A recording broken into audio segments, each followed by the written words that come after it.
सत्य की खोज से जुड़े हुए सभी साधकों का हार्दिक अभिनंदन।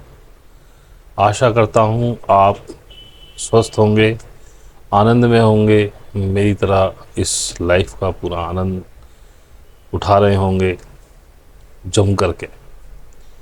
Every bit of this life you are enjoying. और अगर नहीं कर पा रहे हैं तो साधना में उतरिए, उसी से आपको ये पूरी जिंदगी का एक एक पल जॉय में आनंद से परिपूर्ण नजर आएगा अगर आप उसको जिएंगे। तो स्वागत है आपका हमारे ताओ यानी सहज के पार्ट नंबर 7 में, जो कि शायद है कि आखिरी पार्ट भी हो सकता है।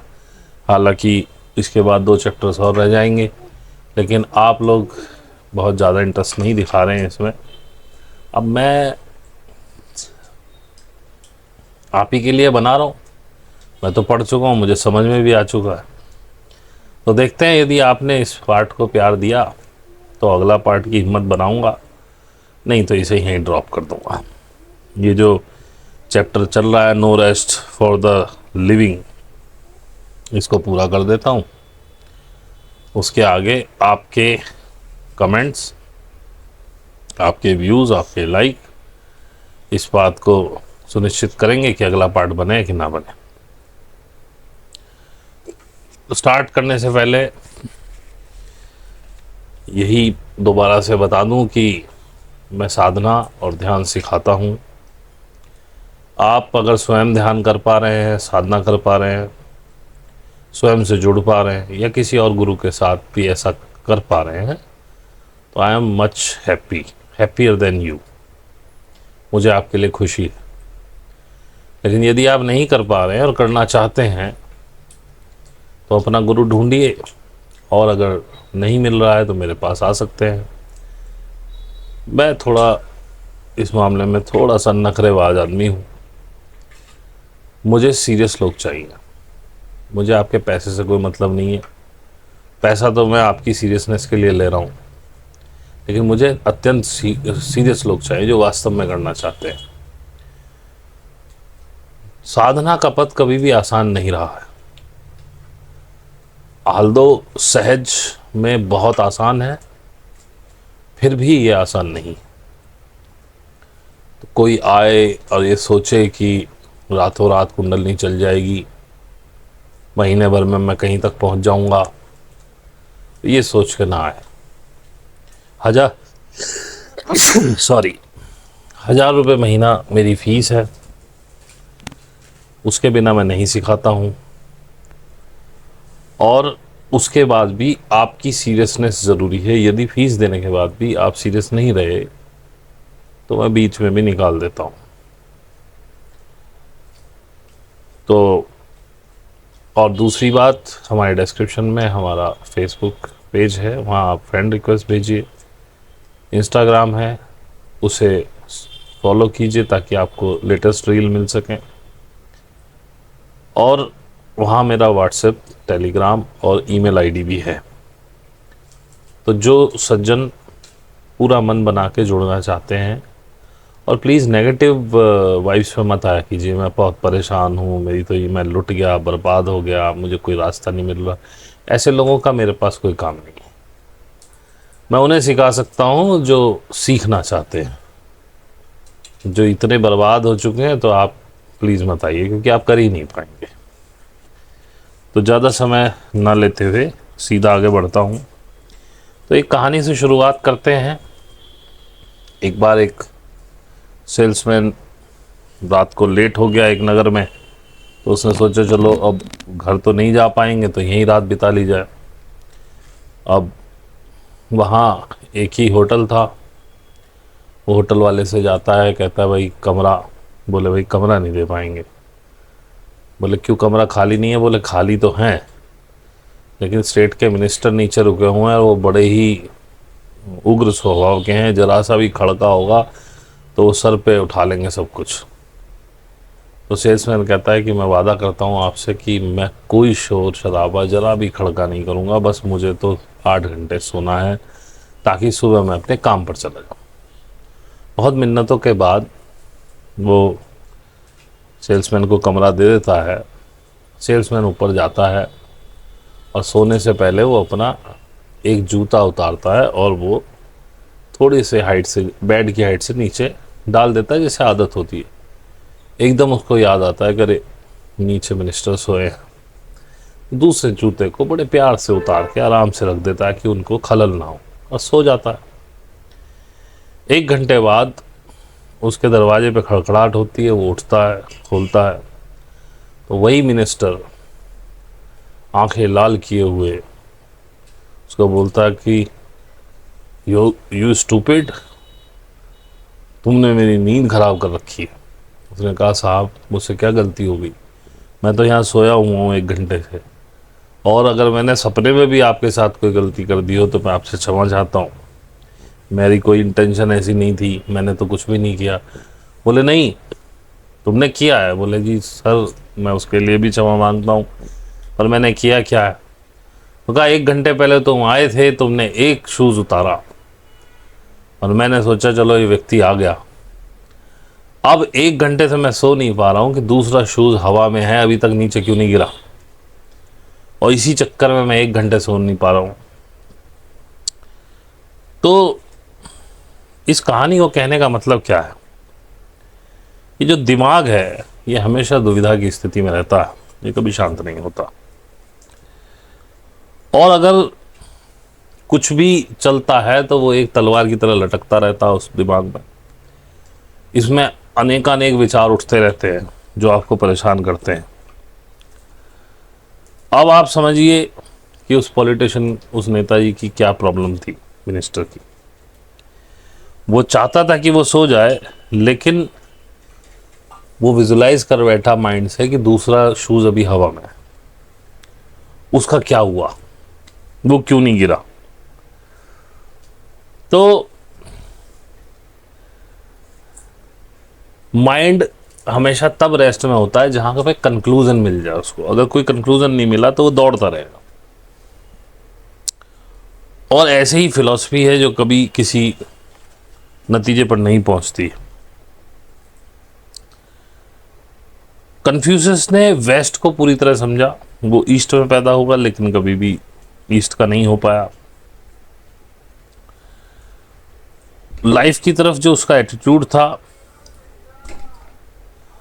वो एक्टिविटी था कि लाइफ एक एक्टिविटी है, इसको जीना है, बस इसमें कर्म करने जाना है। ये एक मेल एटीट्यूड टाइप था कि फाइट करो, कॉन्फ्लिक्ट होते हैं, स्ट्रगल करो, जीतो, अपने आप को प्रूव करो,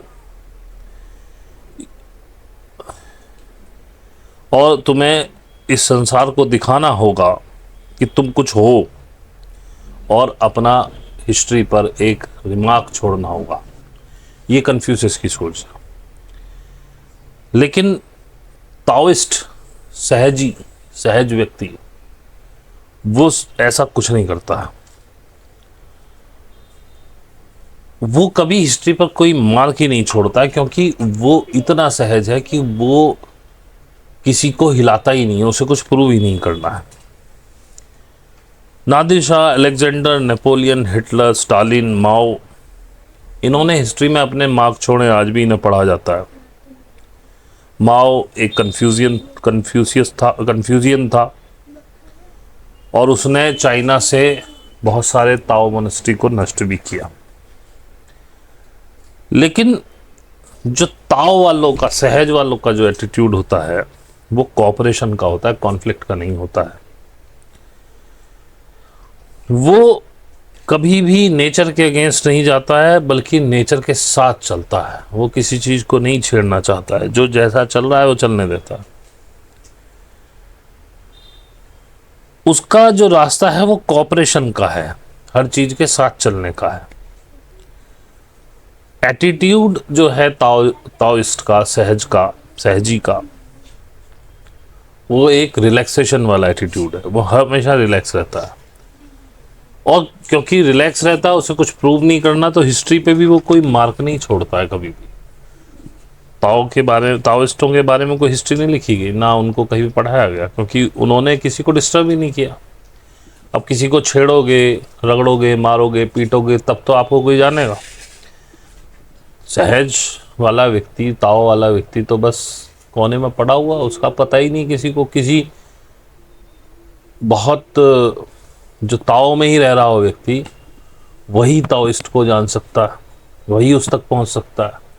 और जब वो उस तक पहुंचेगा तो वो भी उसी जैसा होगा, इसीलिए पहुंचेगा, और वो आराम से बैठ जाएगा। फिर ताओ का जो गोल है वो कहता है कि करो, लेकिन करता मत बनो। But let Tao act through you, सहज को अपने थ्रू एक्ट करने दो, तुम करता मत बनो। जैसे हम कहते हैं ना, ये होता है, आप कुछ करते नहीं, बस कोऑपरेटिव हो जाओ, हर चीज को का साथ दो। और एक बार आपने ये पा लिया, उसके बाद आप पूरी जिंदगी रेस्टफुल रहोगे, आराम से रहोगे। और इसीलिए ताओ में रहने वाला व्यक्ति कभी कभी आलसी भी रखने लगता है। लेकिन कन्फ्यूशियन माइंड से यदि इस रेस्ट को सोचा जाए तो वो कहेंगे एस्केपिस्ट है, ये कायर है, इसीलिए कुछ कर नहीं रहा है।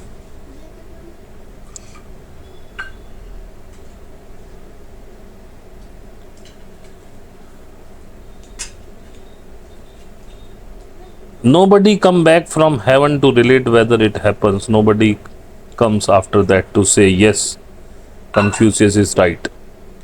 तो हेवन के बारे में कन्फ्यूशियस के कुछ विचार हैं। तो ये ओशो कह रहे हैं कि कोई स्वर्ग से आज तक वापस नहीं लौटा, कोई मृत्यु के बाद वापस नहीं आया ये कहने के लिए कि हाँ कन्फ्यूशियस के थॉट रियल है, वो ठीक कह रहा।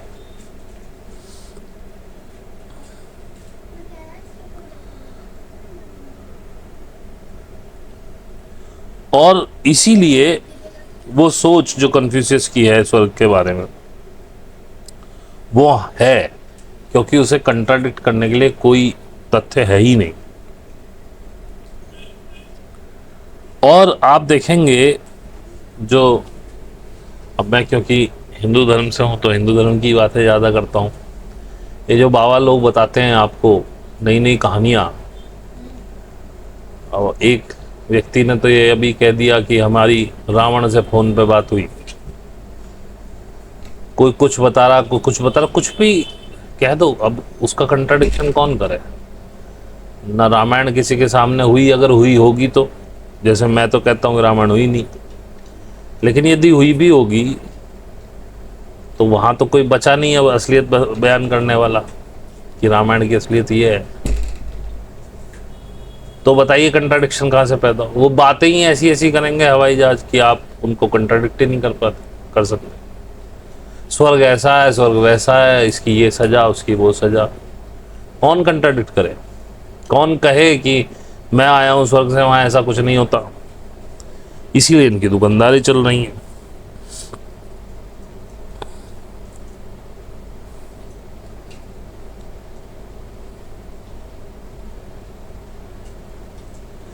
बचपन में आपके माता पिता बताते हैं नॉट नाउ, अभी नहीं, जब तुम बड़े हो जाओगे तब करना।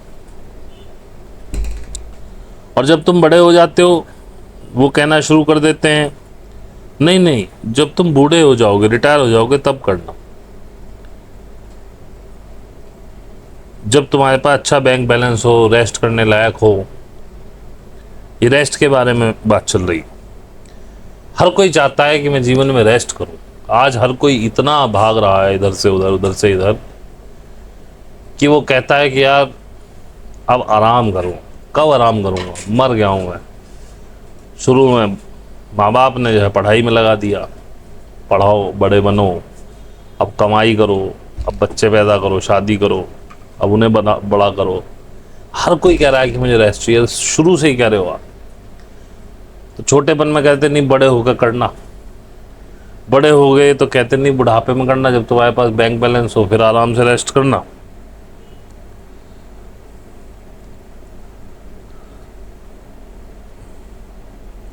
जब सब हो जाए, तुम्हारे पास बैंक बैलेंस हो, तब कर लेना।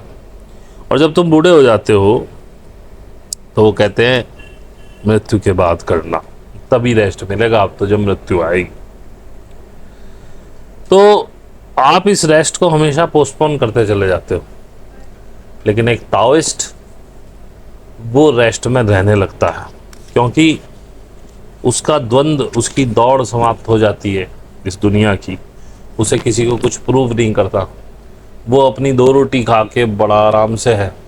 उसको ना उससे ज़्यादा की चाह है, ना वो उससे ज़्यादा चाहता है कुछ। उसको रोटी मिल रही है, उसके काम चल रहे हैं, ना उसके मन में यह है कि मैं किसी से बड़ा बन जाऊं, किसी से छोटा बन जाऊं। और वो थम के अपनी लाइफ को रेस्ट करता है और उसे एंजॉय करता है।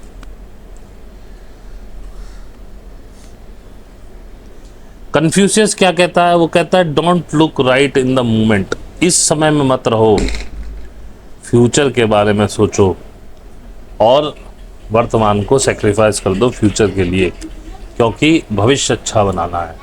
और everybody in this world, most of the people जो ताओइस्ट नहीं है, वो सब इसी कन्फ्यूशियस सोच पे चल रहे हैं। फ्यूचर बनाने के लिए अपना प्रेजेंट तबाह किए जा रहे हैं, जबकि मैं कहता हूं कि प्रेजेंट में अच्छे बीज बो दीजिए, ताकि उन्हीं बीजों से फ्यूचर के पेड़ पौधे फल अच्छे आएंगे। लेकिन आप उस फ्यूचर में एक आम का पेड़ से आम पाने के लिए आज की डेट में नीम के पौधे लगा रहे हैं या बबूल के पौधे लगा रहे हैं। ये ऐसे ही काम करता है। आप ही हमेशा भविष्य का बीज डाल रहे होते हैं वर्तमान में। अब अगर कोई किसान अपने खेत में आज गेहूं बीज रहा है, तो 3, 4, 6 महीने बाद उसे गेहूं की फसल मिलेगी। लेकिन अगर वो उसमें टमाटर या मिर्च का बीज बो दे और सोचे कि 6 महीने बाद मुझे गेहूं की फसल मिलेगी, क्या ये संभव है? आप भी तो यही कर रहे हो, वर्तमान में बीज कुछ और डाल रहे हो, सेक्रीफाइस का। अब अगर आज आप सेक्रीफाइस की ऊर्जा में हो, उस वाइब्स में हो, तो बीज सेक्रीफाइस का डाला, फ्यूचर में भी आपको सेक्रीफाइस करने पड़ेगी। लेकिन यदि आप आज आनंद का बीज डालो, आज उस परमानंद को महसूस करो, तो कल कोई आनंद द्विगुणित होके 10 गुना होके मिलेगा। और ऐसे ही वो सेक्रीफाइस भी मिल रहा है कई गुना होके। फिर आप कहते हैं कि हमने क्या गुनाह किया, जबकि आप ही ने बनाया है। और प्रीस्ट और पॉलिटिशियन, यानी कि पुजारी और नेता, ये दोनों भी आपको फ्यूचर में रखते हैं। नेता देखो, हमेशा हम ये कर देंगे, हम वो बना देंगे, और आप उसमें आके उसको वोट दे देते। उसके बाद तो वो आता नहीं 5 साल।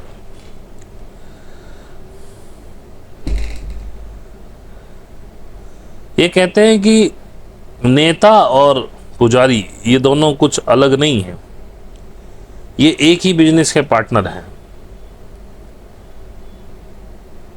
और the business is not to allow man to be here now. और ये जो व्यापार है वो ये है कि किसी भी व्यक्ति को अभी और वर्तमान में मत छोड़ो, क्योंकि यदि एक व्यक्ति वर्तमान में रह गया तो वो इतना खुश हो जाएगा कि ना वो किसी पुजारी की सुनेगा और ना ही किसी पॉलिटिशियन की सुनेगा। तो ये लोग आपको हमेशा भविष्य के ही सपने दिखाते रहते हैं। आप किसी कथा में चले जाओ, आप ऐसा करो आपको ये मिल जाएगा, स्वर्ग मिल जाएगा, फलाना मिल जाएगा, बुरा करोगे तो ये हो जाएगा। वर्तमान में अभी में रहना कोई नहीं सिखा रहा, क्योंकि जैसे ही आप अभी में रहना शुरू करोगे तो आप रियल हैप्पीनेस को पा जाओगे। और जैसे ही आपने रियल हैप्पीनेस को पा लिया, फिर कौन प्रीस्ट के पास, पुजारी के पास जाएगा, कौन नेताओं के पास जाएगा। और ये हकीकत है, जब आप परेशान होते हो तभी तो इन लोगों के पास जाते हो। जब आपके ऊपर ज़्यादा दुख होता है तो पंडित जी का कारोबार फलता फूलता है, क्योंकि आप रोज़ उससे कुछ ना कुछ दिखाने पहुंच जाते हो अपनी जन्मपत्ति, और वो कुछ ना कुछ क्लेश आपको बता देता है। अब पितृदोष है, अब ये दोष है, अब इसका ये उपाय कर लो, वो उपाय कर लो। आपने कभी नहीं सोचा कि यदि इसके पास इतने उपाय हैं तो ये क्यों 50-50 रुपए में पत्रियां बांटता फिर रहा। खैर, अगर किसी व्यक्ति को अलाउ कर दिया जाए कि वो वर्तमान में रहे, वो इतना शांतिपूर्ण और इतना रेस्टफुल यानी कि अपने आप को एंजॉय करने वाला हो जाएगा कि उसे स्वर्ग की चिंता ही नहीं रहेगी, यहीं पे उसका स्वर्ग होगा। वो कहेगा कि मैंने तो पा लिया, अब आपके स्वर्ग की कौन चिंता करता है।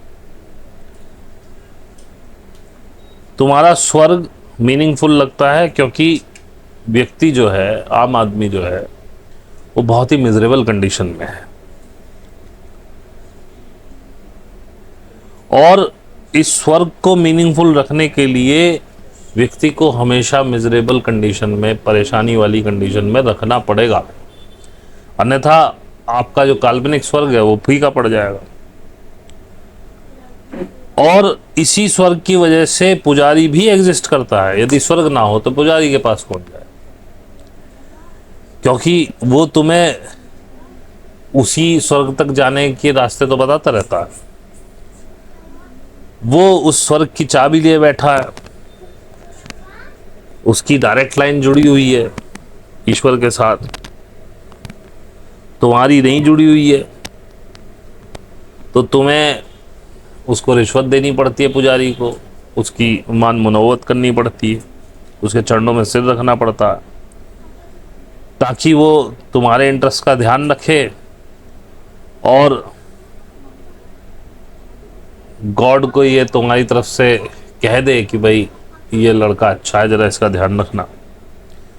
तो ऐसे ये डर का व्यापार चलता है, ऐसे ही ये नेता लोग करते हैं।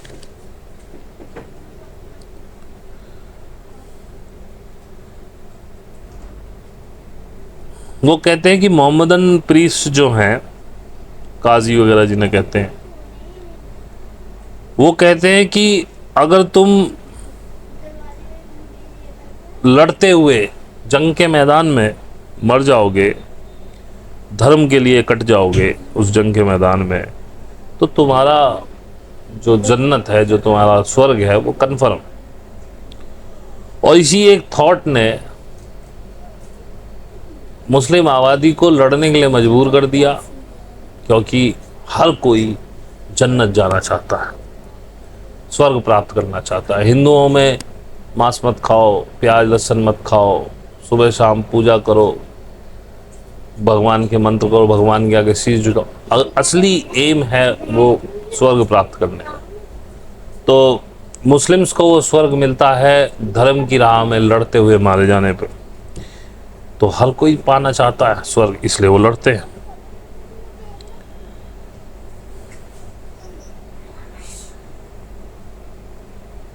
पेरेंट्स जो हैं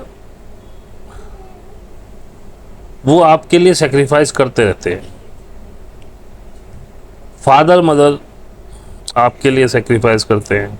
वो कहते हैं मैं अपने बच्चों के लिए सेक्रीफाइस कर रहा हूँ या कर रही हूँ। और वास्तविकता में वो बदला लेते हैं, क्योंकि जब एक माँ अपने बच्चे के लिए सेक्रीफाइस करती है, अपनी खुद की ज़िंदगी को तबाह करती है, वो बदला लेगी। वो हमेशा बार बार ये कहती रहेगी कि मैंने तुम्हारे लिए इतना सेक्रीफाइस किया, इसे ध्यान रखना। और अक्सर कहती हैं माँ, 9 महीने पेट में पाला, दूध पिलाया। इसका जवाब मैं पहले भी दे चुका हूँ, अपने मज़े के लिए ये सब किया, अब आ गया तो लोगों के डर से, परिवार के डर से कि चलो अब इसे पैदा ही कर देते हैं। अब पैदा हुआ तो दूध कौन पिलाएगा।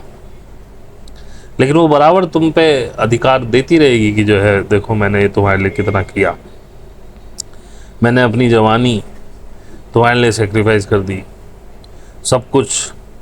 कई बार कहेगी मैं सूखे में, तुम्हें सूखे में सुलाया, मैं गीले में सोई, क्योंकि रात को तेरे बस की नींद इतनी आ रही थी, तेरे बस की चादर बदलनी नहीं थी, तो अपने आलस की वजह से ये नहीं कोई देखेगा, लेकिन उसके लिए उसको भी ग्लोरीफाई करेगी। और तुम भी अपने बच्चों के साथ यही करते हो। तुम अपने बच्चों के साथ ये सेक्रीफाइस करोगे और तुम उन्हें यही समझाओगे कि तुम भी अपने बच्चों के लिए करो। एक जनरेशन दूसरी जनरेशन के लिए सेक्रीफाइस करती रहेगी। अगर तुम नहीं करोगे तो तुम डिसरेस्पेक्टफुल कहे जाओगे समाज के द्वारा कि बताओ कैसे लोग हैं, कोई तुम्हारा रिस्पेक्ट नहीं करेगा। और मैं अपनी ज़िंदगी की बात करूं तो मैंने ये जिया है, और इसी शूडो मॉरलिटी के चक्कर में अपनी पूरी लाइफ एक पूरा दशक अपने परिवार पर न्यौछावर कर दिया, और बदले में क्या मिला? कुछ नहीं, केवल गालियां, डिसरेस्पेक्ट। तो मैं जान गया कि भैया अपने लिए जियो। हम भी बच्चे पाल रहे हैं, लेकिन हम किसी से नहीं कहते कि भाई हम तुम्हारे लिए सेक्रीफाइस कर रहे हैं, वो सेक्रीफाइस कर रहे हैं।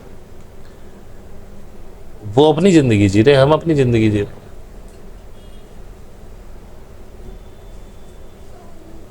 और सेक्रीफाइस करने के बाद तुम दुखी ही रहोगे, और दुखी व्यक्ति अपने आसपास केवल दुख ही पैदा कर सकता है। और एक दुखी व्यक्ति हमेशा रिवेंज लेता है, वो कभी माफ नहीं करेगा कि उसकी जिंदगी तबाह हो गई। वो कहते हैं कि पत्नी को अपने हस्बैंड के लिए, पति के लिए सेक्रीफाइस करना चाहिए, पति को पत्नी के लिए करना चाहिए, लेकिन किस चीज़ के लिए? दोनों सेक्रीफाइस कर रहे हैं तो दोनों ही लाइफ को मिस कर रहे हैं। और वास्तव में जब ये लाइफ, जैसे मैंने बताया, मेरी भी डिस्ट्रॉय हुई, उस समय बड़ा गुस्सा था, अपने परिवार वालों को कर्ज कर रहा था मैं। माफ़ी का तो सवाल ही नहीं कि इन्होंने ये तक भी नहीं सोचा इस व्यक्ति ने अपने 10-15 साल 20 साल गंवा दिए, और उसका कोई वो नहीं कि इसने क्या किया। बस दुनिया भर की कमियां जो पहले नहीं थी, क्योंकि तब उनके स्वार्थ मेरे से पूरे हो रहे थे। तो इसीलिए ओशो कहते हैं कि मैं सेल्फिश होना, स्वार्थी होना सिखाता हूँ। मैं भी इस बात से बिल्कुल इत्तेफाक रखता हूँ कि स्वार्थी हुई, किसी के लिए सेक्रीफाइस मत करिए, अपनी जीवन को ऑथेंटिसिटी से जिए, तो तुम कभी किसी से रिवेंज नहीं लोगे, किसी पे गुस्सा नहीं होगा, तुम्हें किसी से बदला नहीं लेना पड़ेगा।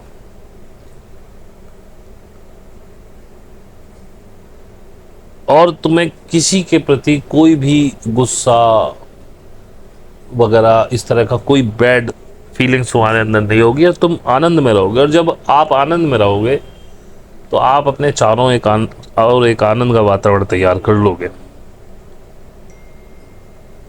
तुम कंपैशनेट हो जाओगे, काइंड हो जाओगे, शेयरिंग वाले हो जाओगे, अपनी चीज़ों को शेयर करोगे, और आपको किसी से कोई परेशानी नहीं होगी। तुम्हारे को अपने बच्चों से, पेरेंट्स से, वाइफ से, किसी से कोई गुस्सा या कुछ पाने की इच्छा, ऐसा कुछ नहीं रहेगा। और तुम्हारी लाइफ एक बहुत ही सुंदर लाइफ बन जाएगी, और आपके आसपास खुशियाँ ही खुशियाँ होंगी। ये मैंने महसूस किया है, इसका मैं आपको वो दे सकता हूँ, अपनी क्या कहते हैं उसे, मतलब मैं इसका एग्जाम्पल हूँ, ये मैंने जिया है। एक पेड़ को देखो, कोई भी पेड़ किसी और पेड़ के लिए सेक्रीफाइस नहीं करता, इसीलिए वो हरे भरे रहते हैं। अगर वो सेक्रीफाइस करना शुरू करें तो कोई भी हरा भरा नहीं रहेगा, किसी के पास फ्लावर नहीं रहेंगे, तारों को देखो, वो कितने सेल्फिश हैं। वो चमकते हैं अपने लिए, वो सेक्रीफाइस नहीं करते। नहीं तो ये पूरा वर्ल्ड बहुत बुरा और अंधेरा इस पूरे वर्ल्ड में छा जाएगा। ये स्वार्थीपन जो है ये नेचुरल है। आप देखो एक छोटे से बच्चे को, आप उसे कोई चीज़ खाने को दो, उससे तुम वापस मांगने लो, या उसकी मदर ने उसे कुछ दिया हो आप उससे मांगने लो, वो नहीं देगा। और ये हर बच्चे की टेंडेंसी, क्योंकि ये उसकी रूट में है स्वार्थी होना। क्यों दे वो, जो उसके पोजीशन में है वो उसको एंजॉय क्यों ना करे, वो तुम्हें क्यों दे दे अपना हिस्सा।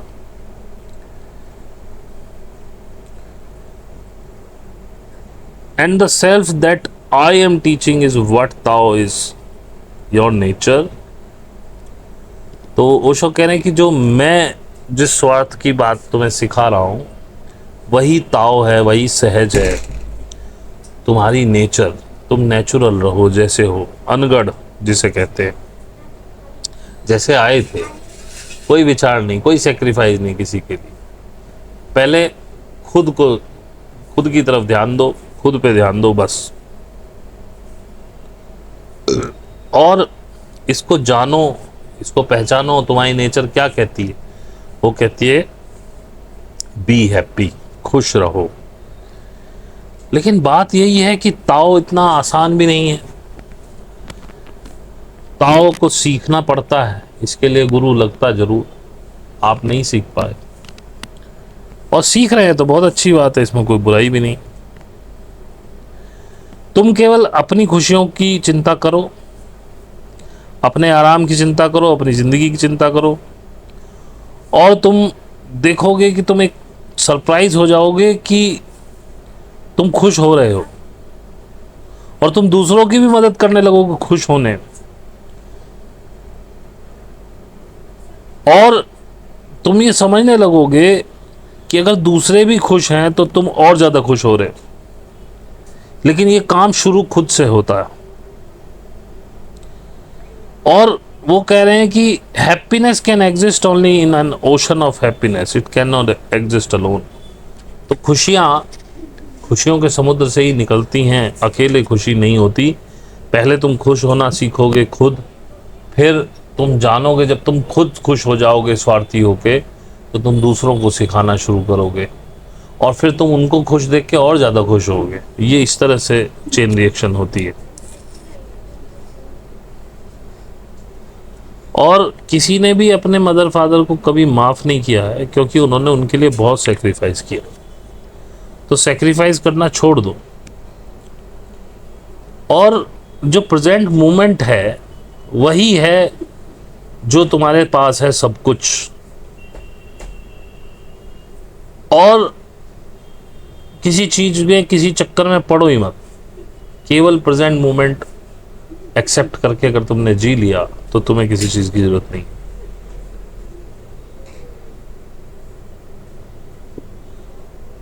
जो जिंदगी तुमने कभी जी नहीं है वो कभी खराब नहीं हो सकती, बेकार नहीं हो सकती। जो लाइफ तुमने नहीं जी, जिसे पोस्टपोन कर दिया, वो खराब है। तो अपनी लाइफ को पूरा जियो, कुछ भी पोस्टपोन मत करो।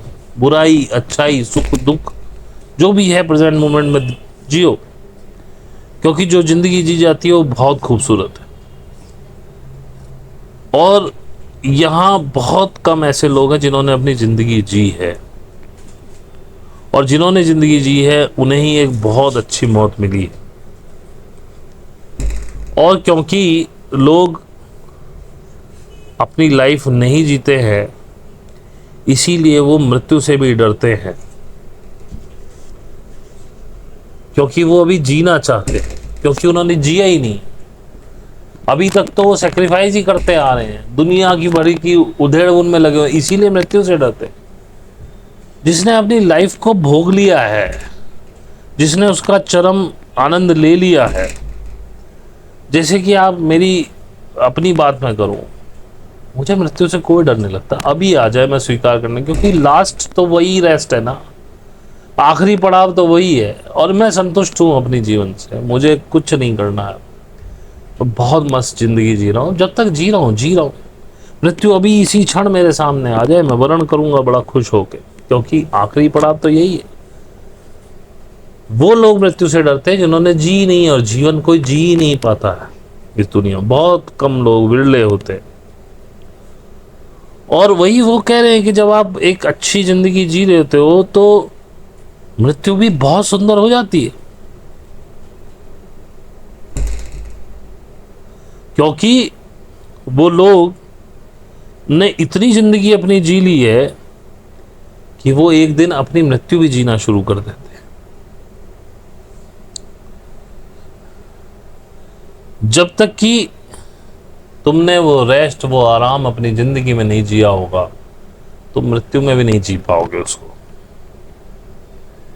अगर तुमने मेडिटेशन को अचीव कर लिया है तो तुम्हारी मृत्यु भी मेडिटेटिव होगी।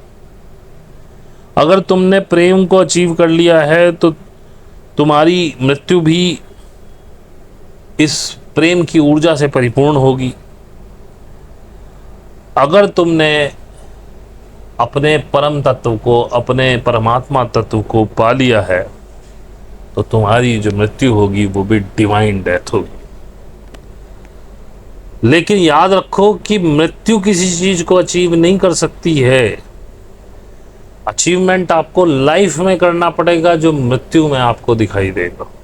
बहुत बड़ी बात।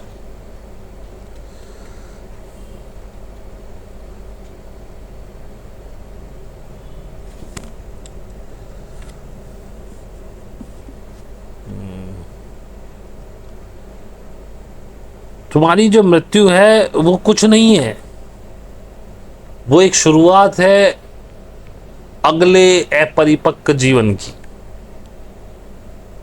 इधर तुम मरे, उधर तुम जिंदा हुए।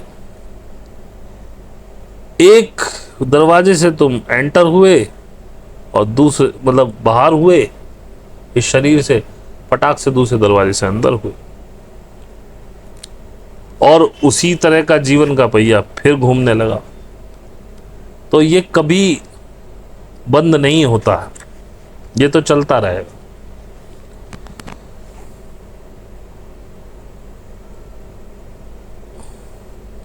एक जेंटलमैन, जिसे हम जेंटलमैन कहते हैं, जेंटलमैन की परिभाषा जो सोसाइटी के साथ चलता है, वो इंडिविजुअल नहीं हो सकता, वो एक सोसाइटी का मेंबर होता है। उसकी अपनी कोई पहचान नहीं होती, उसकी अपनी कोई निजी जिंदगी नहीं होती, वो इस सोसाइटी के एक हिस्से की तरह जिंदा रहता है।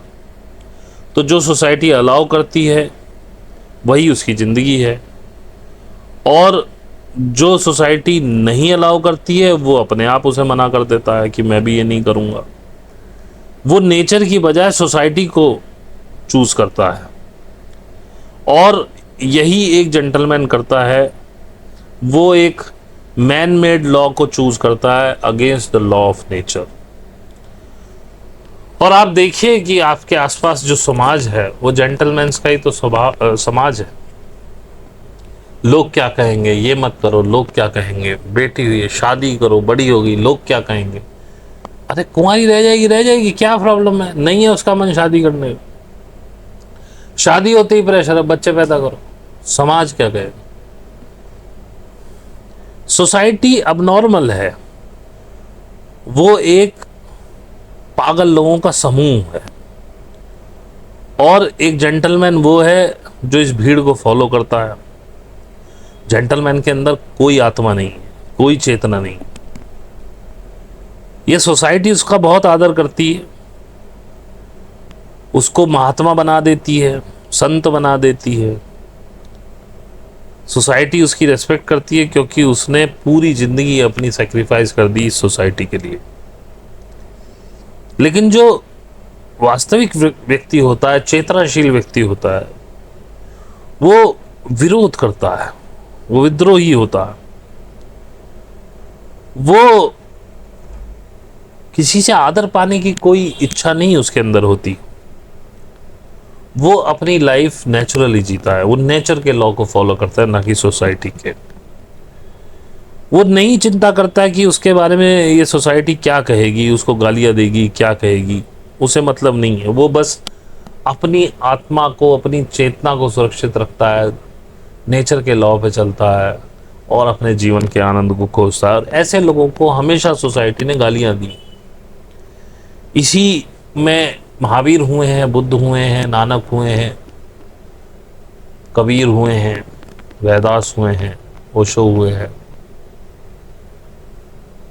तो इनको गालियां दी हैं लोगों ने इनके जीवन में, और बाद में इनको भगवान बना के पूज रहे हैं।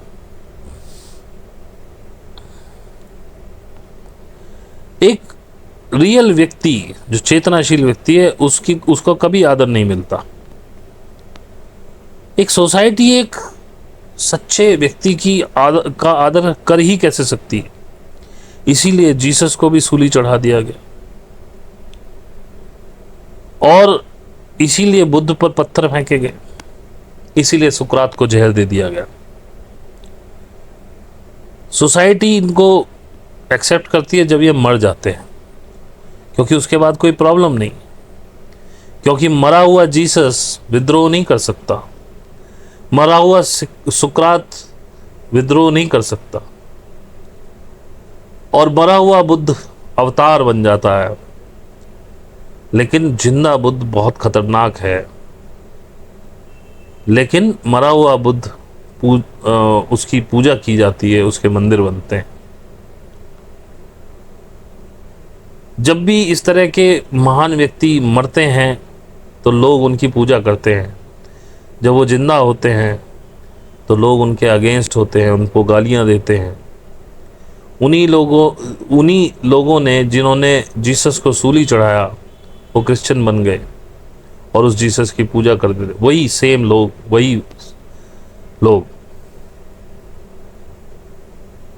जीसस को टॉलरेट नहीं किया जा सकता था, लेकिन मरा हुआ जीसस परफेक्टली ओके, एक नया धर्म चल सकता है। मरा हुआ जीसस आपके हाथ में है, आप जैसा चाहो उसको इंटरप्रेट करके बता दो, उसकी थ्योरी को जैसा चाहो बदल के बता दो, क्योंकि अब वो उनका खंडन करने के लिए जीवित नहीं है। अगर तुम एक ऑथेंटिक पर्सन बनना चाहते हो तो ज्यादा मत सोचो कि लोग क्या कहेंगे। मैं ये नहीं कहता हूं कि तुम सोसाइटी के अगेंस्ट चले जाओ, ये ओशो के शब्द हैं जो मैं कह रहा हूं। नहीं, ये विद्रोह नहीं है। अगर तुम सोसाइटी के अगेंस्ट काम करोगे तो ये रिएक्शन है। तुम बस अपनी नेचर के अकॉर्डिंग चलो। अगर वो सोसाइटी के साथ बैठती है, साथ सही बैठती है तो ओके, तो उनके अगेंस्ट जाने की ज़रूरत नहीं है। लेकिन अगर ये सोसाइटी के हिसाब से नहीं बैठती है तो भी बहुत अच्छा है, तुम्हें सोसाइटी को फॉलो करने की वहाँ ज़रूरत नहीं है। इस तरह से ये काम करता है। विद्रोही व्यक्ति कौन है? विद्रोही व्यक्ति वो है जो इस समाज की चिंता नहीं करता। वो अपने इनर हार्ट के कोर से जीवन जीता है, जो दिल में आता है वो करता है। वो है जो सहज को, ताओ को फॉलो करता है। अगर उसके इनर ताओ या उसके सहज के साथ सोसाइटी फिट होती है तो इट इज़ गुड, वो सोसाइटी के साथ चलेगा, उसको वो रिएक्शन नहीं देगा कुछ भी। लेकिन अगर उसके इनर ताओ के साथ, अंदर के दिल के, हृदय के, सहज के साथ सोसाइटी नहीं जा रही है तो वो अकेला चलेगा। वो ट्रेडिशनल नहीं है, रूढ़िवादी नहीं है, वो बिल्कुल सीधा साधा व्यक्ति है। अपने हृदय की, अपनी आत्मा की आवाज़, आत्म की आवाज़, अपनी चेतना की आवाज़ को सुन करके जीवन जी रहा है।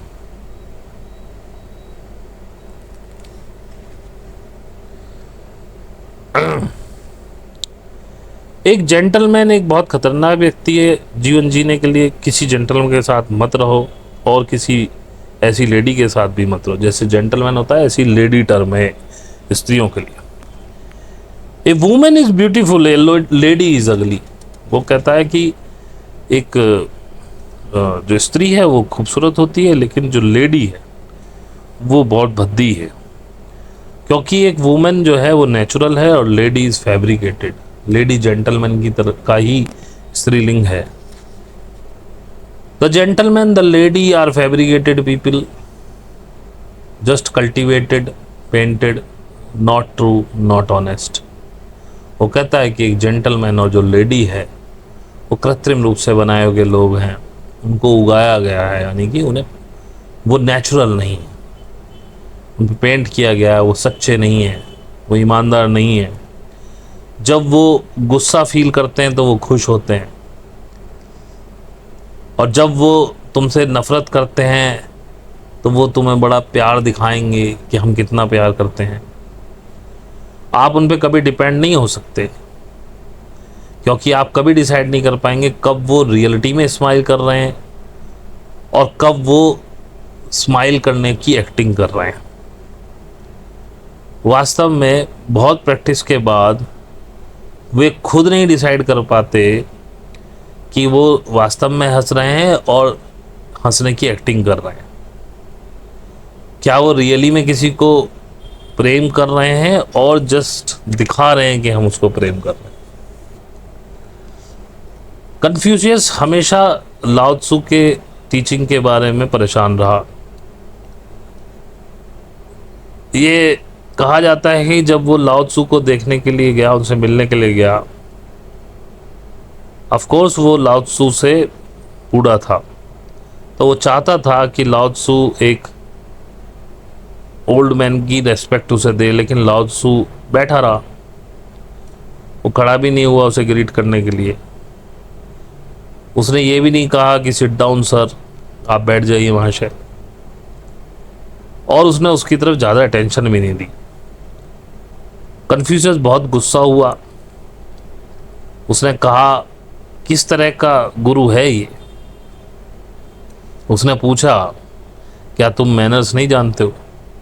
लाओ त्सु ने कहा अगर तुम्हें लग रहा है कि तुम्हें बैठ जाना चाहिए तो बैठ जाओ, और अगर तुम्हें लग रहा है कि खड़े रहना चाहिए तो खड़े रहो। मैं कौन होता हूँ इस बारे में कुछ कहने वाला, तुम्हारी ज़िंदगी है, मैं इंटरफेयर नहीं करता। This is how Taoist work. सहजी किस तरह काम करता। कन्फ्यूशियस को धक्का लगा। तब उसने सुपीरियर मैन के बारे में कुछ कहा और जेंटलमैन के बारे में कुछ बताया। लाओ त्सु हंसा और उसने कहा I have never come across any superior or inferior. Men are men, as trees are trees, and everything participates in the same existence. उसने कहा कि मैं कभी किसी सुपीरियर और इन्फीरियर व्यक्ति के संपर्क में नहीं आया हूँ। लोग मनुष्य है, जैसे कि वृक्ष है, और हम एक सेम एग्जिस्टेंस में पार्टिसिपेट कर रहे हैं, हमारा अपना रोल है, दैट्स ऑल। कोई सुपीरियर नहीं है, कोई इन्फीरियर नहीं है, ये सब बेकार की बातें हैं। तो कन्फ्यूशियस बहुत डर गया और लाओ त्सु के चारों ओर बहुत गहरी शांति, साइलेंस था। वो एक साइलेंस का पुंज था, एक पूल था।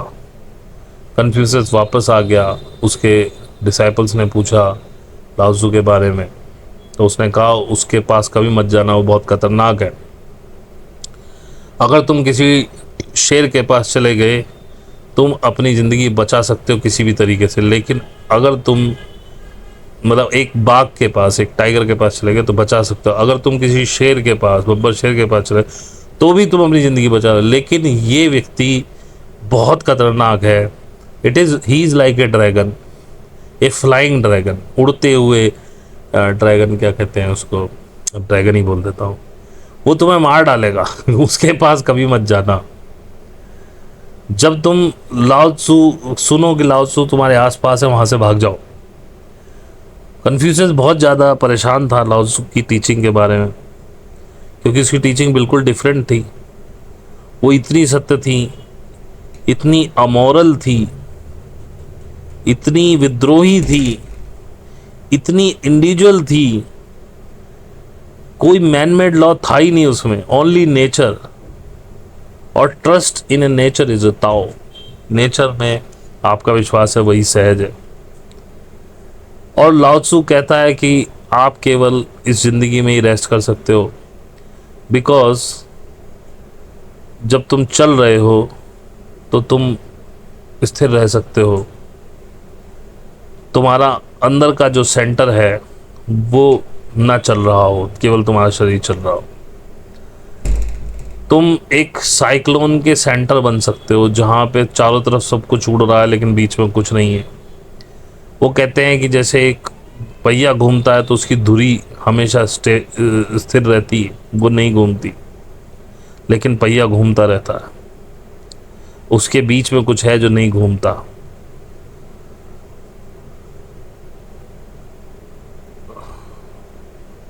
तुम बोलो, बातें करो, लेकिन एक साइलेंस तुम्हारे अंदर हो। लाओ त्सु कहता है कॉन्ट्राडिक्शन को मिलने का मौका दो, पैराडॉक्स को डिसॉल्व करो, be paradoxical because life is paradoxical, live and yet live as if you were dead. तुम जियो लेकिन ऐसे जियो कि जैसे तुम मर चुके हो। वही मैं कहता हूँ, हमेशा हर पल ध्यान रहे कि मुझे मृत्यु में जाना है। फिर किसके लिए संग्रह कर रहे हो? जो है उसका एंजॉय करो, पता नहीं मृत्यु कब आ जाए। मृत्यु का यदि ख्याल होगा तो तुम किसी के लिए कुछ गलत भी नहीं कर सकते हो, सोच भी नहीं सकते हो।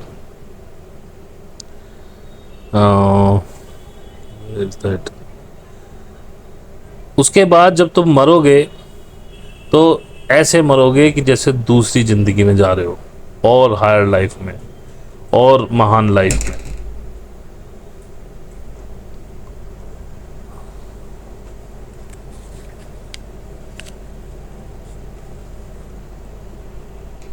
मैं आपको बता सकता हूँ कि तुम्हारे अंदर गहरे में एक मौन, एक साइलेंस छुपा हुआ है, और तुम्हारे जो शब्द हैं वो मीनिंगफुल है, सिग्निफिकेंट है, उसी साइलेंस की वजह से। अगर तुम्हारे अंदर वो साइलेंस, वो शांति, वो मौन नहीं है तो ये पूरा संसार मीनिंगलेस है। और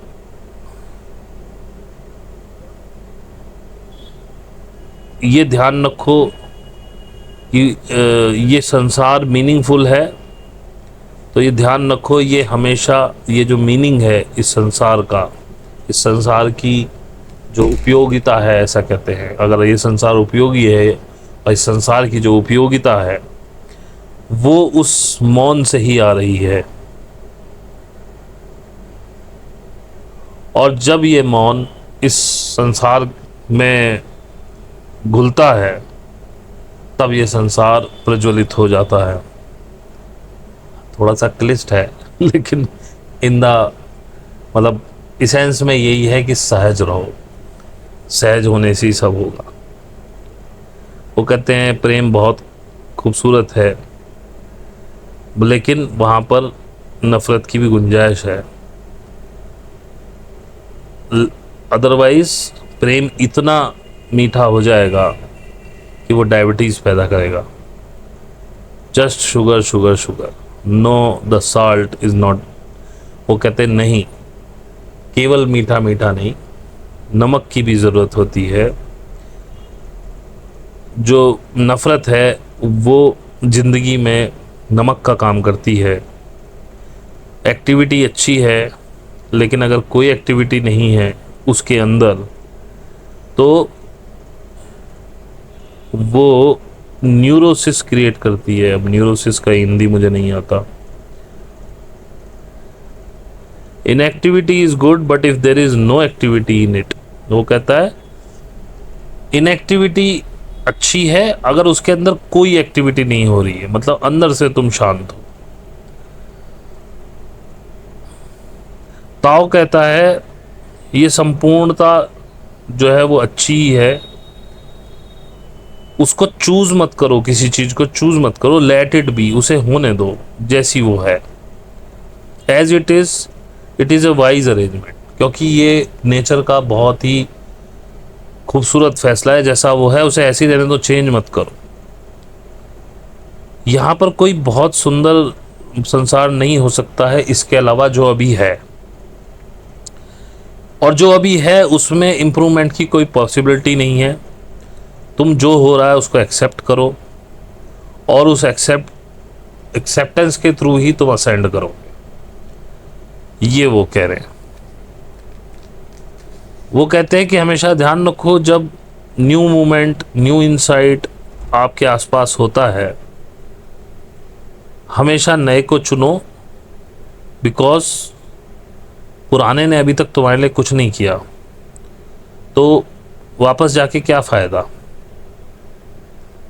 यद्यपि अगर नया भी गलत सिद्ध हो जाए या गलत सिद्ध हो रहा हो तो भी नए को चुनो, कम से कम वो एक नया एडवेंचर होगा, कम से कम तुम्हें कुछ नया सिखा के जाएगा। तो भाई ये चैप्टर भी इसके साथ ख़त्म हो गया। अब इसमें 2 चैप्टर और पड़े हैं। तो जैसा मैंने आपको बताया कि यदि आप लोग मुझे अच्छे कमेंट्स और लाइक दे पाएंगे इसमें, तो ही मैं आगे इसको बढ़ा पाऊँगा। बाकी लब्बो लबाब पूरा हो चुका है। इसमें सब यही चल रहा है कि सहज रहो, सहज रहो। लब्बो लबाब यही है, मैं भी यही बता रहा हूँ कब से, कई सालों से। तो इसी के साथ आपसे ताओ के 7th पार्ट में विदा लेता हूँ। जो लोग यहाँ तक रुके हैं, जिनको पसंद आया, प्लीज़ सब्सक्राइब करिए, लाइक करिए, कमेंट्स करिए, और हमारे डिस्क्रिप्शन में फेसबुक पेज है, उस पर फ्रेंड रिक्वेस्ट भेजिए। हमारे इंस्टाग्राम को फॉलो कीजिए। और जिनके मन में अब इसको सुन के भी लग रहा हो कि चलो हमसे नहीं हो पा रहा, चलो सीखते हैं, कोई गुरु ढूंढो, नहीं मिलता मेरे पास आ जाओ, मेरी फ़ीस 1000 रुपये है, लेकिन सीरियस लोग ही आए प्लीज़। मुझे उछलने कूदने वाले लोग पसंद नहीं है, जो आज यहाँ कल वहाँ। इसी के साथ आपका बहुत बहुत धन्यवाद यहाँ तक बने रहने के लिए। आशा करता हूँ आप समझे होंगे और लाइफ को दोबारा से जॉयफुल तरीके से आगे जिएंगे, वर्तमान में रहेंगे और सहज में आने का प्रयास करेंगे। बहुत बहुत धन्यवाद।